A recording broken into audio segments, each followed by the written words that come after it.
نحمده ونصلي على رسوله الكريم اما بعد فاعوذ بالله من الشيطان الرجيم بسم الله الرحمن الرحيم ان هذا كان لكم جزاء وكان سعيكم مشكورا انا نحن نزلنا عليك القرآن تنزيلا۔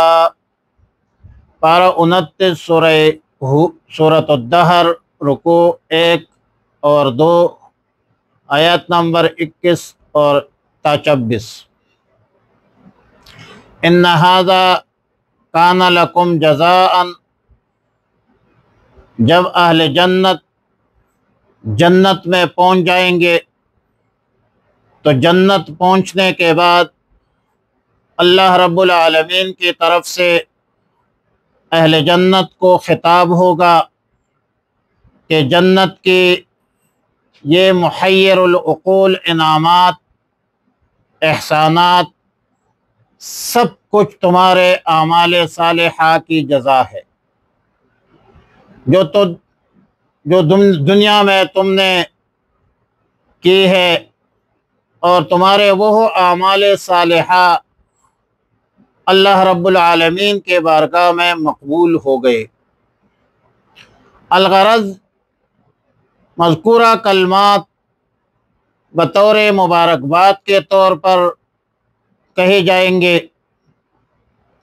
اب ظاہر ہے کہ جنت کے ساری انعامات، احسانات، ساری کی ساری نعمتیں ایک طرف، اور اللہ رب العالمین کا یہ فرمان دوسرے طرف، یقیناً تمام نعمتوں پر باری ہے یہ فرمان اور یہ مبارکباد، جس میں اللہ رب العالمین کی طرف سے رضائے کامل کی سند بھی ہے۔ رکوع نمبر 2 آیات نمبر 22 میں فرمایا کہ انا نحن نزلنا علیک القرآن تنزیلا۔ اہل جنت کی نعمتوں کے ذکر کے بعد آیات مذکورہ میں ان انعامات کا ذکر ہے جو رسول اللہ صلی اللہ علیہ وسلم پر موصول ہوئے۔ ظاہر ہے کہ ان نعمتوں میں بڑا انعام قرآن کریم ہے۔ اس انعام عظیم کا ذکر کرنے کے بعد اولاً رسول اللہ صلی اللہ علیہ وسلم کو ہدایت کی گئی کہ مخالفین، مشرکین، معاندین کی طرف سے ضد، حسد، انکار، نفاق اور ان بدبختوں کی طرف سے آپ کو جو تکالیف پہنچی ہے، جو اذیتیں پہنچی ہے، ان اذیتوں پر، ان مصائب پر، ان تکالیف پر آپ صبر کیجئے۔ فاصبر بحکم ربک، فاصبر لحکم ربک،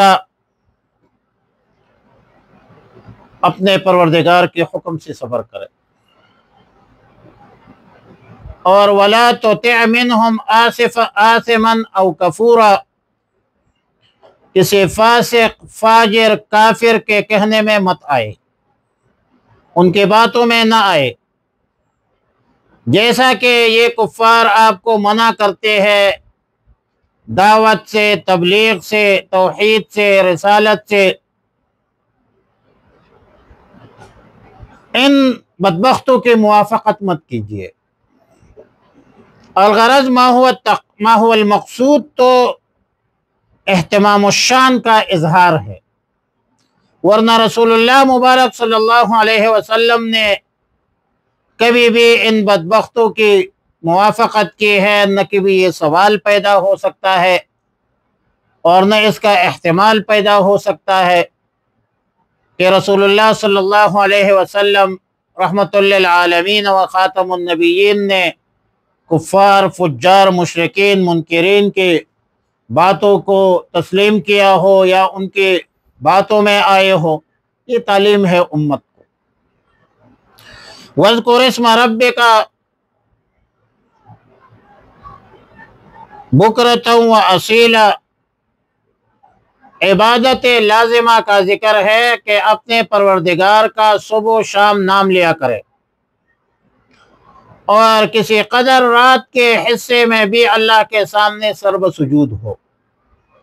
مطلب فرض نماز کا اہتمام کیجئے، رات کے بڑے حصے میں بھی اللہ کو سجدہ کیجئے۔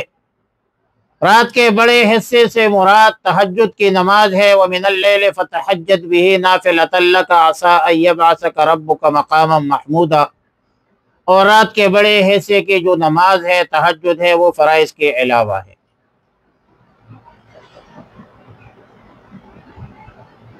اور پھر فرمایا کہ وَمِنَ اللَّيْلِ فَاسْجُدْ لَهُ وَسَبِّحْهُ لَيْلًا طَوِيلًا۔ بڑے رات کی بات آ گئی، لیکن وعلیٰ کل حال مذکورہ آیتوں میں چند اہم امور قابل غور ہے، اور قابل غور امور کا ذکر ہے۔ سب سے پہلے بات یہ ہے کہ بروز قیامت اللہ رب العالمین کی طرف سے خطاب اور مبارکباد ہوگا مومنین کے لیے، مخلصین کے لیے۔ دوسری بات یہ ہے کہ قرآن کریم اللہ کا کلام ہے، ہر قسم کی تحریف ترمیم سے مبرہ ہے، منزہ ہے۔ اللہ نے اس کی حفاظت کا ذمہ اٹھایا ہے، اور قرآن کریم رسول اللہ مبارک صلی اللہ علیہ وسلم کا دائمی تا قیامت معجزہ ہے۔ قرآن کریم رسول اللہ مبارک صلی اللہ علیہ وسلم کا ایسا معجزہ ہے کہ قیامت کے صبح تک جتنی بھی عالم انسانیت ہے، کوئی اس میں ترمیم تحریف یا اس کا مثل نہیں لا سکتی، اور پورے عالم انسانیت کے لیے رشد و ہدایت کا عظیم ذریعہ ہے، اور عالم انسانیت کے کامیابی، کامرانی، خوشحالی کا ضامن وہ تعلیمات قرآنیہ ہے۔ تیسری بات یہ ہے کہ کفار مشرکین کی طرف سے جو اذیتیں آپ کو پہنچتی ہے، جو مشکلات آپ کو پہنچتے ہیں، اس پر آپ صبر کیجئے، اور صبر تو رسول اللہ صلی اللہ علیہ وسلم نے کی ہے، تعلیم ہے امت کو۔ ان اللہ مع الصابرین، اللہ کی معیت اور نصرت صبر کرنے والوں کے ساتھ ہے، اور صبر کرنے والوں کو اللہ رب العالمین بغیر حساب اجر دیتا ہے۔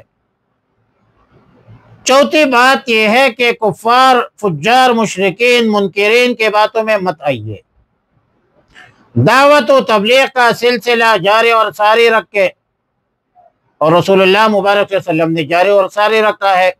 حجۃ الوداع کے موقع پر پوری قوم نے شہادت دی، حل بلغت، تو سب نے کہا کہ ہاں آپ نے پورا کیا ہے دعوت و تبلیغ کا سلسلہ۔ پانچویں بات یہ ہے کہ صبح و شام اللہ کی عبادت کیجیے، اللہ کے بغیر کسی غیر کی عبادت مت کرے، اللہ ہی کی عبادت کرے۔ اور چھٹی بات یہ ہے کہ رات کے بڑے حصے میں تہجد کا اہتمام کرے۔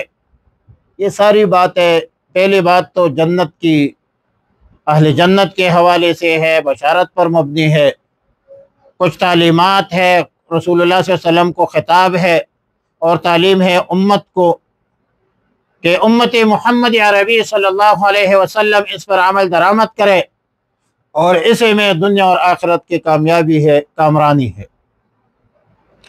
ان ھذا کان لکم، بے شک بلا شبہ یہ تمہارے لیے جزاء بدلہ ہے، وکان سعیکم مشکورا، اور ہوئی تمہارے کوشش مشکورا اے مقبولا، مقبول۔ انا نحن نزلنا علیک القرآن، بے شک ہم نے اتارا ہے آپ پر یہ قرآن، تنزیلا، توڑا توڑا کر کے، فاصبر، پس صبر کیجئے، لحکم ربک، اپنے رب کے حکم کے لیے، ولا تطع، اور کہنا نہ مانے، منہم، ان میں سے، عاصمن، کسی گناہگار کا، او کفورن، اور نہ ناشکرے کا، وذکر اسم ربک، اور یاد کیجئے نام اپنے رب کا، بکرتن، صبح، و اصیلا، اور شام، ومن اللیل، اور کچھ حصہ رات میں بھی، فسجد، سجدہ کیجئے، لہو، اس کو، وسبح، اور اس کی تسبیح کیجئے، لیلاً طویلا، رات میں دیر تک اللہ کی عبادت کیجئے۔ اللہم ربنا تقبل منا انک انت السمیع العلیم، وتب علینا یا مولانا انک انت التواب الرحیم۔ اللہم احسن عاقبتنا فی الامور کلہا، وأجرنا من خزي الدنيا وعذاب الآخرة. اللهم وفقنا لما تحب وترضى. صلی اللہ علی النبی الأمی الکریم وعلی آلہ وأصحابہ أجمعین برحمتک یا ارحم الراحمین.